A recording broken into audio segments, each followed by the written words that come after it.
I'm Jennifer, and I'm a senior designer at Skylight. I'm going to walk you through proto-personas and how to use them.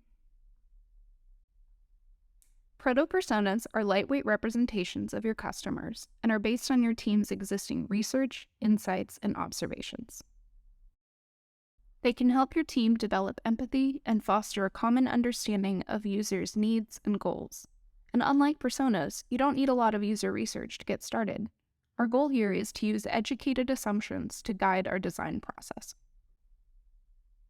Building and using proto-personas early in your product development process can help ensure that your customers' needs are captured in your team's priorities. To set up, invite your core team and close stakeholders to participate and gather your supplies. You'll need sticky notes, markers, and a whiteboard or blank wall. Or, if you're working together virtually, we recommend using a collaborative whiteboard tool like FigJam or Mural. To get started, gather insights from research and observations. Writing one idea per sticky note, you and your team should capture as much information about your users as possible. This can include background information, needs, goals, or anything else. Encourage everyone on your team to contribute. Once everyone on the team has contributed ideas, begin to sort.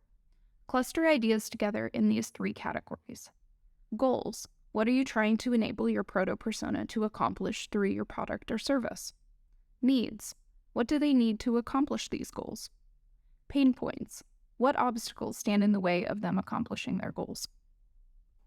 Next, start to shape your proto-persona. Using real observations, decide on a set of coherent characteristics for your persona. How old are they? What's their salary? If your service has a technological component, what's their level of tech literacy? Based on the characteristics you've chosen, jot down your proto-persona's story in the form of a paragraph or bullet points. Who are they, and what are the beliefs that inform how they interact with your service or product? If you want, you can give each persona a name. With additional research, you can validate your assumptions and proto-personas in order to flesh them out into full personas. In our next videos, we'll teach you how to use your proto-personas to guide research and better communicate with your team about your customers' needs, goals, and pains. Thanks for watching. To learn how Skylight can help your digital design transformation, visit our website at skylight.digital or send us an email.